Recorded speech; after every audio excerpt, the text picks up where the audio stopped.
West Indies great Brian Lara is back in the news, this time for another record. But this reference isn't as flattering. The West Indies team created a bit of a record. They got dismissed for 27 runs, the lowest score team total in Test cricket in 70 years, which has got the West Indian Cricket Board worried and former cricketers seething. How have the once threatening side in the cricketing world become so tame and insipid, despite producing game changers of the last many decades? Who's to blame for a horror show against Australia in the recently concluded Test series? Now, let's get one thing straight here. West Indies cricket has been on a steady decline for some time now. While we all remember the brilliance at Gabba last year, of course, that was but a spark in a sea of otherwise very disappointing results. They've not won the ODI World Cup since Clive Lloyd led them to 2 in the 70s. Their T20 game, of course, grew stronger over time instead.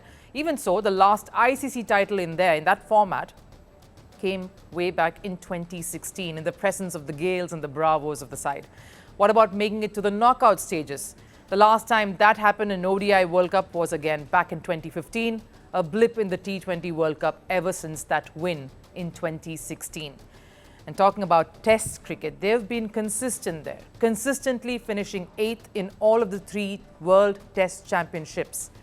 So West Indies Cricket Board waking up now is rather too little too late, because the country has been quietly slumping for years now. So who's to blame? You could be tempted to point your fingers at the management straight off. The West Indies Cricket Board have not been able to hold on to any of their top talents. There is no proper solid grassroots system in place. There is no domestic culture that can groom talents and hold them down here. Cricket West Indies, I really think a few heads should roll for this, because they've made some wholesome changes, massive changes, that I think wasn't needed. Cricket West Indies have got to hold up their hands and be held accountable. Any skyscraper needs a strong foundation, a strong base, and going by that, West Indies has none. That also leads me on to the next issue, the board lacking the iron fist when it comes to their own players. Many have quit international cricket early on to become journeymen instead, playing T20 leagues around the world. Nicholas Pooran and recently Andre Russell have taken everyone by surprise, calling it quits from international cricket. Brian Lara, instead of looking inwards, has put the blame on T20 leagues, starting with the IPL, the Indian Premier League, for West Indies players distancing themselves from commitments with their national side.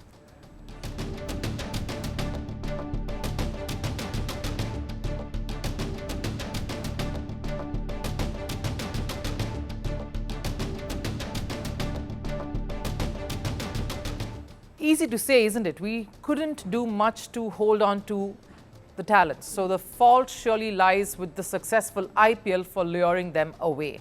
Why haven't the board tried to make their own league, the CPL, the Caribbean Premier League, inspired by the IPL, of course, as attractive, if not more, than the IPL? Many others pen the blame on the skewed revenue sharing that the ICC has devised that gives India the biggest share, followed by the other 2 big players here, Australia and England.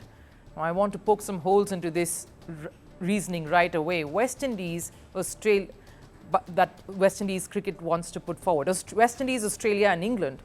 Now, these were the top cricketing nations in this sport in the early stages, with India still the country that was taking baby steps here. The country, the administrator, the people who run the sport in India have succeeded in making it so, making it one of the most powerful cricketing nations in the world today. And they've done so by a few ways. One, of course, by strengthening the system and establishing a sound domestic setup, ground up. 2, by creating a product and brand that fans in India can associate with, have gone on to embrace. The growth of a sport has to be multifold, and India made sure they could tap into this. India has overtaken the world and rightfully claimed the biggest revenue share here. West Indies Cricket Board, the thinkers, the administrators there, the cricket greats of the country need to invest time, need to invest energy to find innovative ways to grow the sport in their country first. The T20 World Cup that took place in the West Indies and USA in 2024, for example, saw many games going with little to no attendance. And this is a vibrant country that has always enjoyed the sport. In West Indies, do these sports fans love the sport enough? That's the question we have to ask. So there are many such questions that cricket authorities in West Indies need to answer themselves first before they blame it all on India and the IPL. Because truth is, for a sport that has seen so much promise and so many stars coming through the ranks, somehow it has turned into a colossal and total failure in the country. And that needs some rethinking.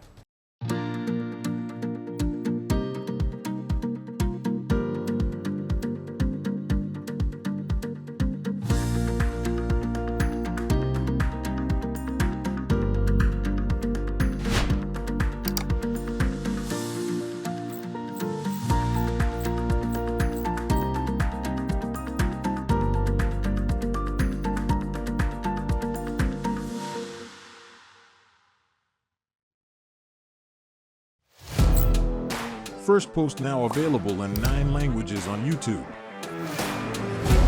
English, Stands at $36 trillion. French, Le FMI, comme German, Geschäftsführenden Direktor Hindi, $30 trillion ka karjo. Indonesian, Pemerintah tanpa pemeriksaan. Italian, Sekali radikali. Japanese, $4 trilhão. Portuguese, Por causa do próprio balanço patrimonial. Spanish. Beautiful bill. Go to Settings, click on Audio Track and select the language of your choice. Be the first to know what's happening around you in your first language. Firstpost.